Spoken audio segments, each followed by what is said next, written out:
A'udzubillahi minasyaitonirrajim. Bismillahirrahmanirrahim. Alhamdulillahirabbil alamin. Wassalatu wassalamu ala asyrofil anbiya'i wal mursalin wa ala alihi washabbihi wattabi'in. Rabbi shrah li sadri wa yassir li amri wahlul 'uqdatam min lisani yafqahu qawli. Allahumma shalli ala sayyidina Muhammad wa ala ali sayyidina Muhammad. Assalamualaikum warahmatullahi wabarakatuh. Sobat Winner semuanya yang dirahmati oleh Allah Subhanahu wa taala dimanapun berada. Saya mendoakan semoga sobat winnerku semuanya selalu dalam keadaan sehat walafiat, dilimpahi rezeki yang halal, yang berkah, yang thayyib, yang manfaat. Semoga sobat winnerku semuanya yang saat ini mungkin masih terlilit amanah-amanah hutang, baik riba maupun non-riba. Semoga Allah segerakan kita semuanya terbebas dari hutang, baik itu riba maupun non-riba, dengan cara-cara Allah yang mudah. Tanpa harus menggali lubang yang baru, tanpa harus menyentuh kembali riba, tanpa harus menjual aset, tanpa harus direndahkan, dicaci maki, dikuncing, diolok-olok, dihina, diintimidasi, ditekan oleh manusia lain. Semoga sobat winnerku semuanya yang saat ini mungkin sedang menghadapi kesulitan-kesulitan hidup, semoga Allah bukakan pintu-pintu kemudahan.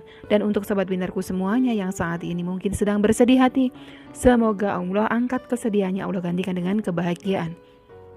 Buat sobat winnerku semuanya yang saat ini mungkin masih belum memiliki pasangan hidup, semoga Allah segerakan untuk menuju halal bersama dengan jodoh yang terbaik dari sisi Allah Subhanahu wa taala. Dan untuk sobat winnerku semuanya yang saat ini masih belum memiliki putra-putri, semoga Allah karuniakan putra-putri yang soleh-solehah. Untuk sobat winnerku semuanya yang saat ini masih berkutat dalam dosa riba, semoga Allah sentuh hatinya dengan hidayah sehingga mau berhijrah meninggalkan riba untuk selama-lamanya. Dan untuk sobat winnerku semuanya yang saat ini sedang berhijrah, semoga istiqomah hijrahnya. Semoga sobat winnerku semuanya saat ini mungkin memiliki hajat seperti saya, ingin berangkat haji maupun umroh. Semoga kita semuanya disegerakan Allah untuk bisa sampai ke tanah suci, menjalankan ibadah haji maupun umroh. Amin. Amin ya robbal alamin.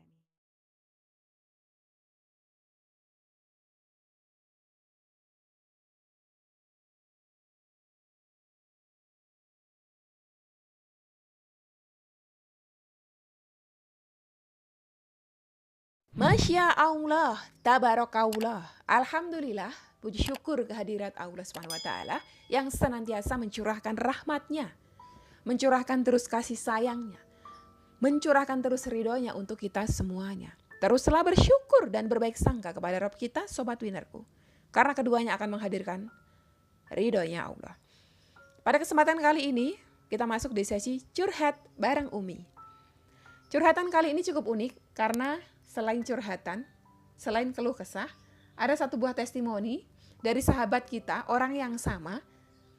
Saya akan bacakan dulu testimoni beliau, baru kemudian curhatan beliau.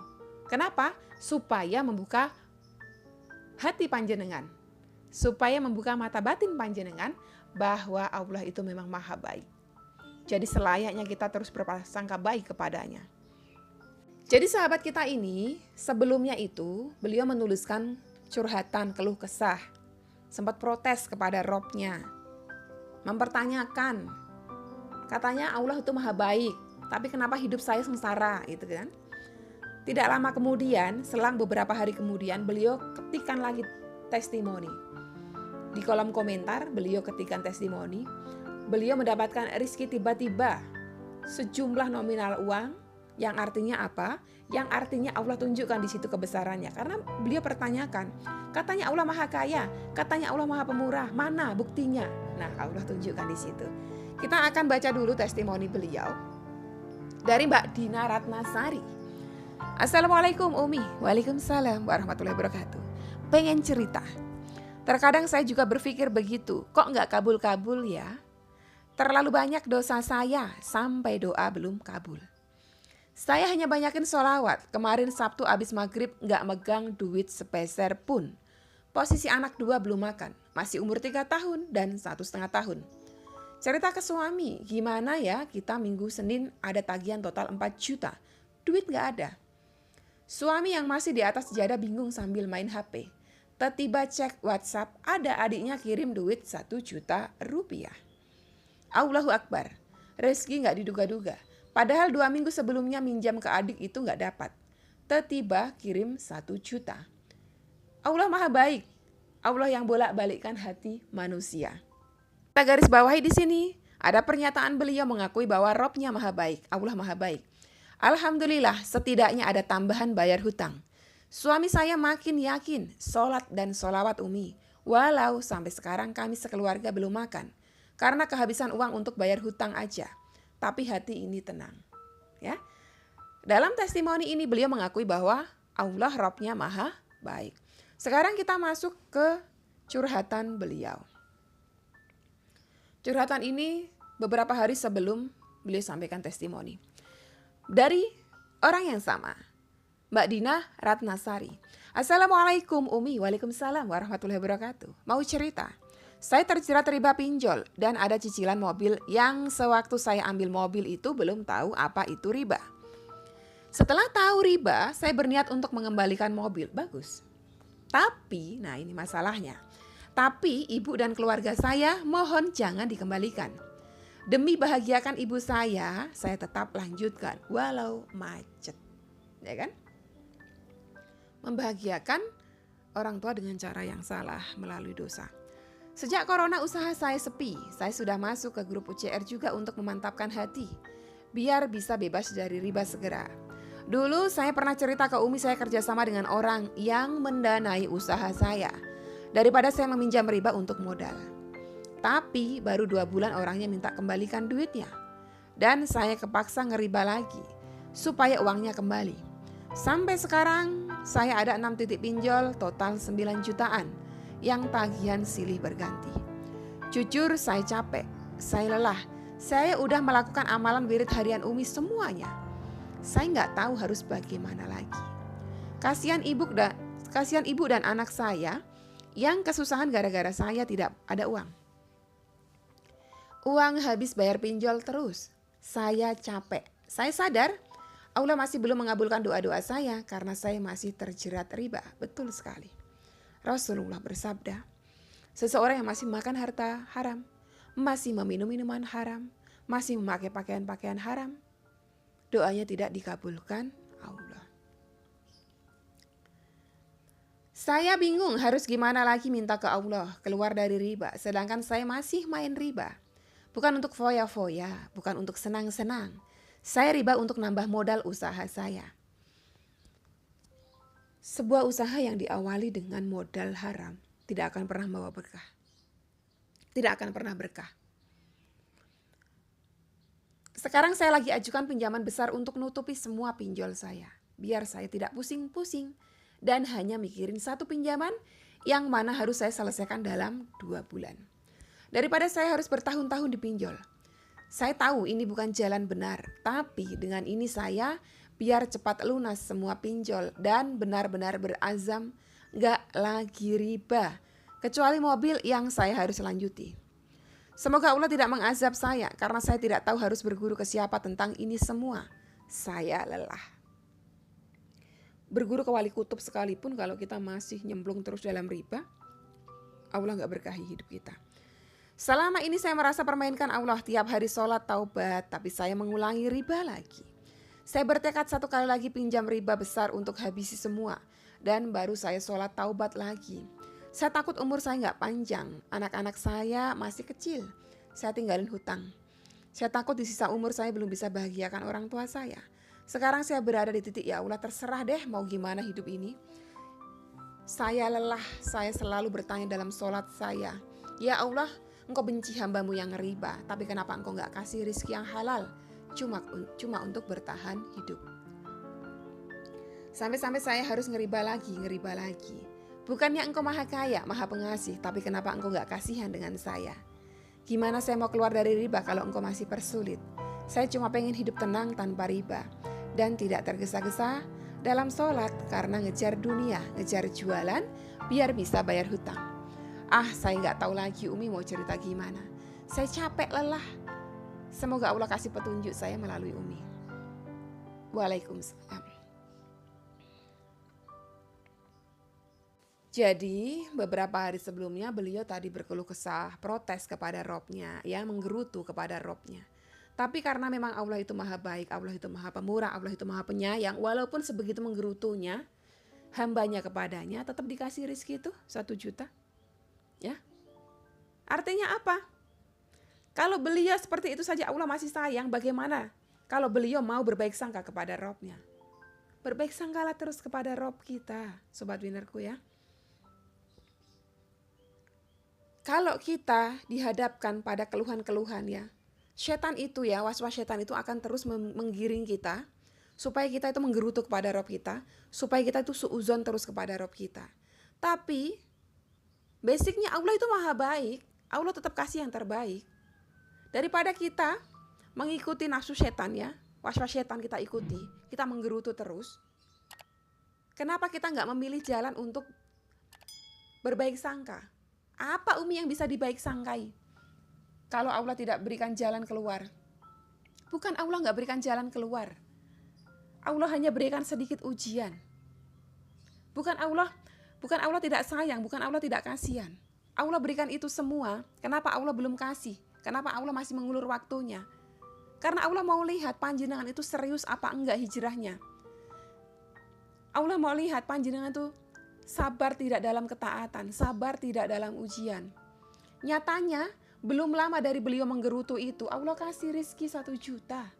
Tiba-tiba beliau gak sangka Allah kasih. Allah hanya ingin melihat keseriusan hambanya. Serius gak ini hambaku? Serius gak ini permohonannya? Serius gak ini doa-doanya? Serius gak ini ibadahnya? Ikhlas gak ini ibadahnya? Kita cuma diminta sabar dalam ketaatan, sabar dalam ujian. Percayalah, setiap kesulitan itu sudah bersanding dengan kemudahan. Diminta sabar dalam ketaatan, sabar dalam ujian. Ujiannya apa? Jenengan kecemplung riba. Sabar dalam ketaatan, jenengan dalam keadaan terdesak seperti itu, terhimpit seperti itu, jenengan masih sabar nggak? Masih taat nggak? Sholatnya masih jalan nggak? Sholawatnya masih jalan nggak? Berbaik sangkanya masih jalan nggak? Kalau panjenengan bisa mengalahkan was-was setan, niscaya kemenangan yang panjenengan dapatkan. Kalau panjenengan ikhlas sabar dan panjenengan merasa di puncak kesulitan itu tidak akan lama lagi pertolongan Allah itu akan datang. Daripada panjenengan memilih menggerutu, memprotes Robnya jenengan, mengata-ngatai Robnya jenengan, kenapa tidak coba mengambil jalan terbaik, berbaik sangka saja kepada Allah? Sementara kita sudah tahu ilmunya, Allah menurut sangka hambanya. Aku menurut sangka hambaku. Kita berprasangka baik, Allah kasih baik. Kenapa kita nggak berpikirnya, alhamdulillah dalam kondisi sulit seperti ini tapi saya masih sehat.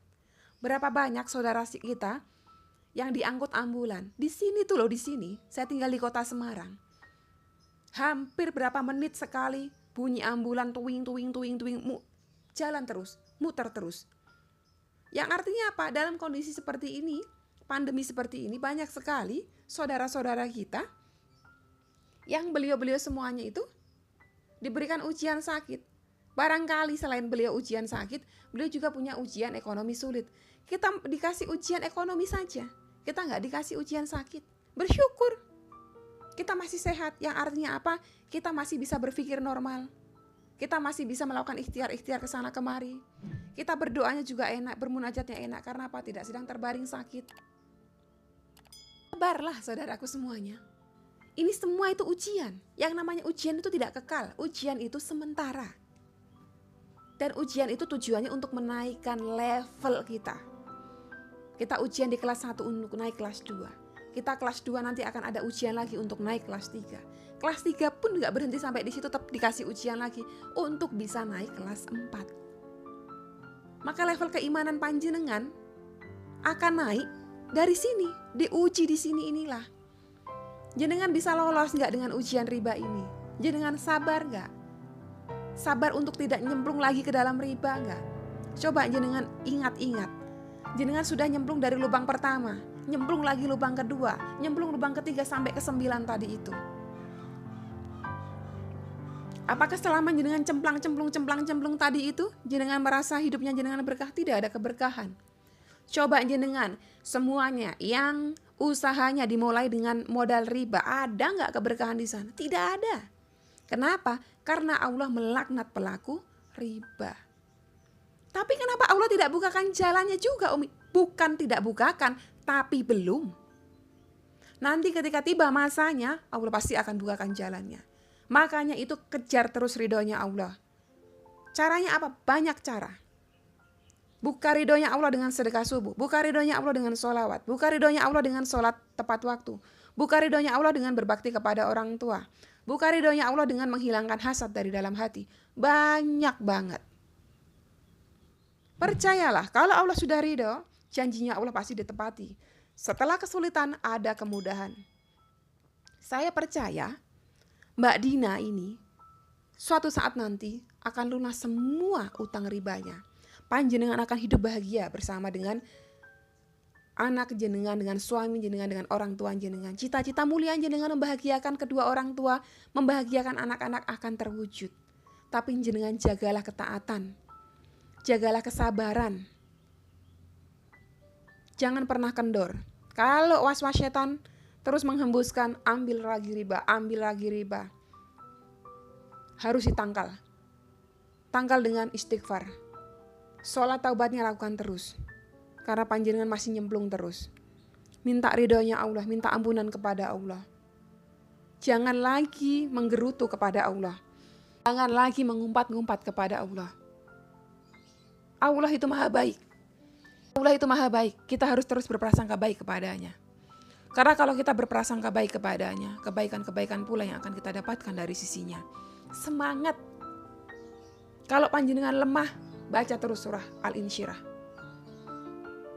Sampai di ayat kelima, ayat ke-6, panjenengan resapi betul-betul. Itu janjinya Rob jenengan kepada jenengan. Setelah kesulitan ada kemudahan. Dan setelah kesulitan ada kemudahan. Pegang itu janjinya Allah. Pegang itu. Allah tidak pernah ingkar janji. Minta terus kepada Allah, minta dengan sungguh-sungguh supaya Allah bukakan jalan, supaya lunas hutang panjenengan. Niscaya pasti akan Allah kabulkan. Yang terpenting, kalau panjenengan sudah sadar, pernah memakan makanan haram riba tadi, pernah meminum minuman haram riba tadi, mohon ampun kepada Allah. Karena sudah menjadi daging, sudah menjadi darah, sudah dibuang menjadi kotoran. Minta ampunan kepada Allah. Kalau panjenengan masih memakai pakaian-pakaian atau barang-barang dari hasil haram, singkirkan itu semua. Supaya malaikat membawa rahmat turun kepada panjenengan. Lah bagaimana malaikat membawa rahmat mau turun kepada panjenengan? Pakaian yang melekat dalam diri panjenengan, pakaian hasil haram, hasil ngeriba. Gitu ya. Buang itu kalau panjenengan mau betul-betul membersihkan diri dari dosa riba. Gitu ya. Sampai di sini dulu video curhatan kali ini ya, menggebu-gebu saya. Apalagi kalau bicara terkait riba, menggebu-gebu sekali saya. Ya, semoga bermanfaat buat panjenengan semuanya. Saya mohon maaf jika ada penyampaian saya yang mungkin kurang berkenan di hati panjenengan semuanya. Jika ada testimoni, curhatan, atau apapun itu, saran kritik, silakan disampaikan di kolom komentar dengan bahasa-bahasa yang baik, dengan bahasa-bahasa yang santun. Wassalamualaikum warahmatullahi wabarakatuh.